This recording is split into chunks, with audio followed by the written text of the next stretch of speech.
Excelentíssimos senhores desembargadores, venho com a devida vênia apresentar esta sustentação oral em nome do recorrente, buscando a modificação da decisão de primeiro grau que fixou alimentos em valor superior à capacidade econômica do meu cliente. Primeiramente, cumpre ressaltar a importância dos alimentos no ordenamento jurídico brasileiro. Eles visam garantir a dignidade da pessoa e a subsistência daqueles que deles necessitam. No entanto, a fixação dos alimentos deve sempre observar a capacidade contributiva de quem os presta, conforme estabelece o artigo 1694 do Código Civil Brasileiro, que diz: podem os parentes, os cônjuges ou companheiros pedir uns aos outros alimentos de que necessitam para viver de modo compatível com a sua condição social, inclusive para atender às necessidades de sua educação. No presente caso, a decisão de primeiro grau fixou alimentos em valor que supere muito a capacidade econômica do meu cliente. Tal decisão foi baseada em uma análise equivocada dos rendimentos reais do alimentante, sem considerar devidamente as provas apresentadas nos autos que demonstram a impossibilidade material de arcar com o montante fixado. Ao analisar a capacidade financeira do alimentante, devemos levar em conta não apenas o seu rendimento bruto, mas também suas despesas necessárias para a sua subsistência.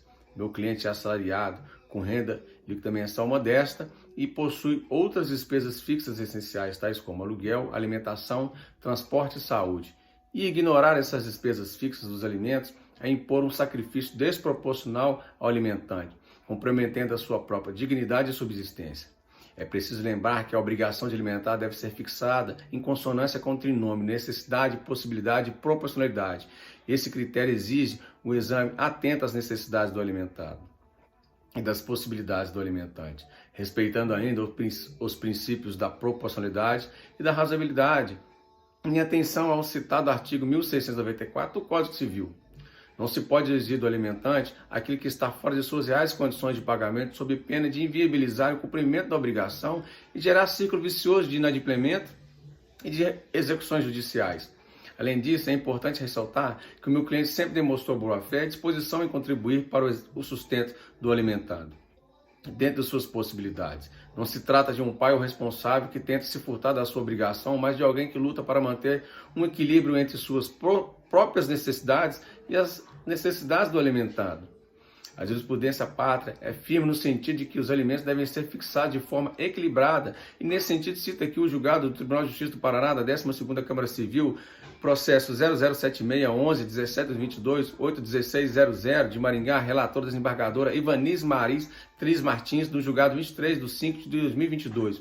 Recurso conhecido e parcialmente provido, demanda que possui como requisito a demonstração de alteração na equação alimentar, limites da demanda que justificam pequeno ajuste reduzindo o quão alimentar, decisão modificada, que diz a fixação da obrigação alimentar deve ser realizada com observância ao seu trinômio formado por necessidade, possibilidade e proporcionalidade. Deste modo, poderá o valor fixado a título de alimentos ser revisado sempre que houver modificação em seu trinômio, com vistas a garantir o princípio da proporcionalidade.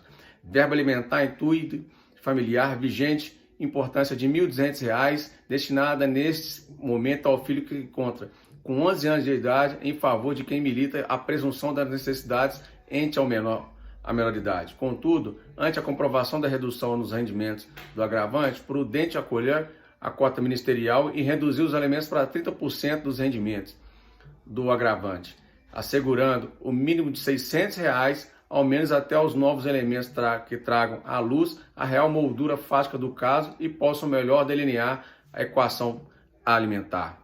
Portanto, entendemos que a superação da capacidade contributiva do alimentante pode levar ao inadimplemento da obrigação alimentar, o que não beneficia nenhuma das partes envolvidas. O objetivo dos alimentos é garantir a subsistência digna do alimentando, mas também deve permitir que o alimentante mantenha sua própria dignidade e condições de vida minimamente adequadas. Assim, com base no exposto e as novas provas constantes nos autos, requeremos redução dos alimentos para o valor compatível com a real capacidade econômica do alimentante, permitindo assim o cumprimento da obrigação de forma contínua e sustentável.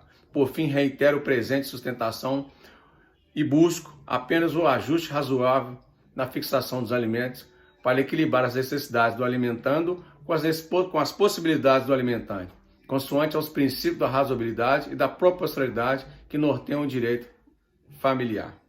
Agradeço a atenção de Vossas Excelências e peço deferimento ao pleito recursal.